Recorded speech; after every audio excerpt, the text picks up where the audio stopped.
Hi everyone, it's Amanda with Shadow Radio. Today we are doing Villisca Axe Murder House recap with the boys. So, what was it like having a guest with you on the Villisca investigation? Having a guest with us is always nice. You get another person's perspective. I would have to say on this investigation it was definitely nice. That way we could sort of check with each other if we were having the same experiences or along those lines. All right. How do you feel Dean experiences was at the Villisca? I think his experience was good. Definitely new to it. But I think it was overall really well. I think his takeaway, he definitely wants to come on more, so but he seemed to be a believer already, so I think his experience and takeaway was really well. All right. Based off your guys' experiences with guests, do you feel he'll join you again in the future? Yeah, I definitely feel that way.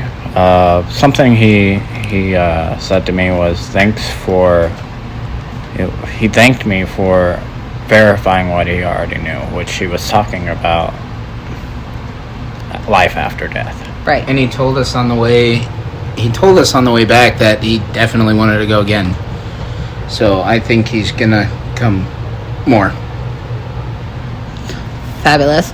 Can you elaborate the picture you got of the child? Yeah, so obviously Trey and myself and Dean were in the living room of the Villisca Axe Murder House doing a recorder session.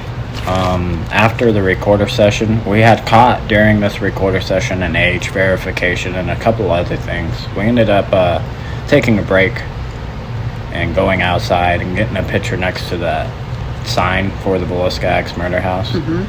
And that picture was caught within that picture of us taking the picture in front of the sign. Our backs were turned to the house, and we ended up capturing it while we were just getting a picture next to the sign, not even intentionally trying to look for anything in the windows. It just popped out. Yeah, and when they found it, when they found it and they first sent it to me, I couldn't see it at all. I really couldn't. And then after it getting enhanced and everything, I saw it.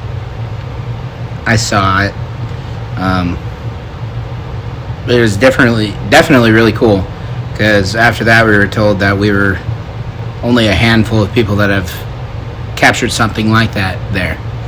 So that is very cool. Yeah, definitely. It puts a lot into perspective when it's coming from other paranormal groups and even the people who run the property. For sure. When you guys walked through the Villisca, did you feel anything? At first, no, not at all. And then towards the end of the night, I started getting very angry, very upset. I wouldn't say confused. I wouldn't say like just getting angry for no reason. And we took a break, quite a long break, and I was just staring off in the distance. But I was still angry. This place definitely messes with your emotions. Maybe, more so some than others. I've never thought of myself as sensitive to anything, but after going on these, I've found that I am a little more sensitive to things. So I think that it was definitely messing with me.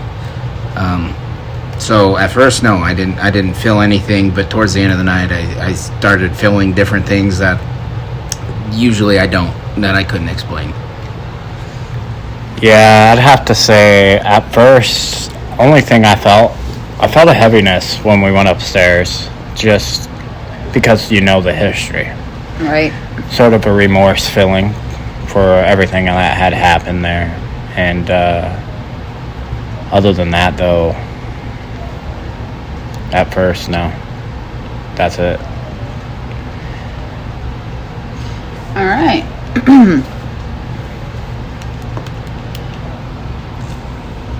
While reviewing the recorder, were you amazed to capture something so quickly?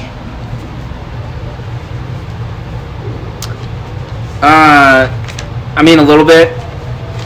I knew it was, it's a good place for a reason. So I knew we were going to get something, but it was such a new level of anything we've ever experienced. It should just started popping off left and right from the very beginning. And I guess I wasn't used to that. Not necessarily that I didn't think we were going to get anything. I just didn't think it was going to be that quick. Yeah, I'd have to say it's nice seeing old techniques work, and I'm very, very happy to capture a recording with the recorder, because there's some places we use the recorder at and not captured anything, and this place definitely not one of those. Okay. Did you guys have any experiences that you didn't document?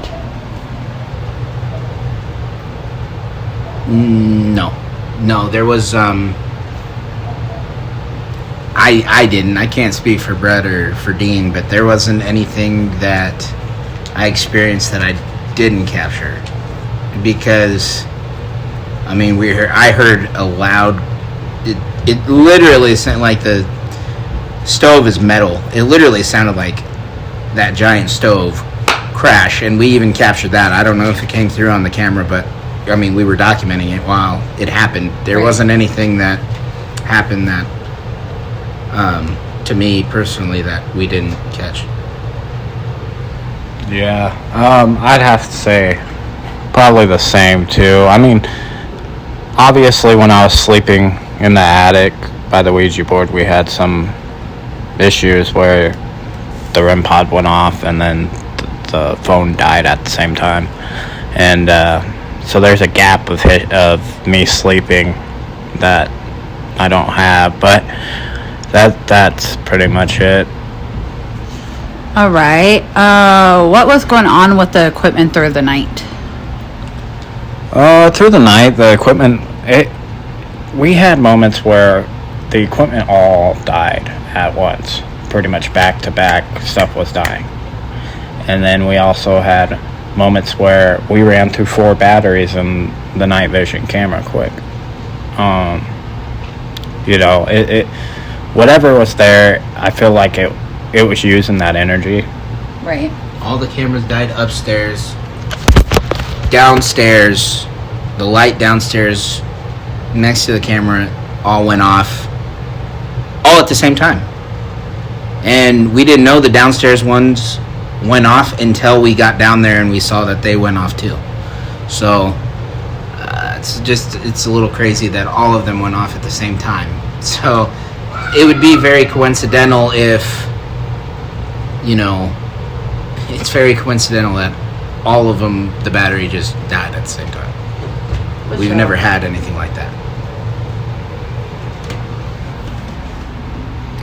All right. How did putting light to some of the history feel after so many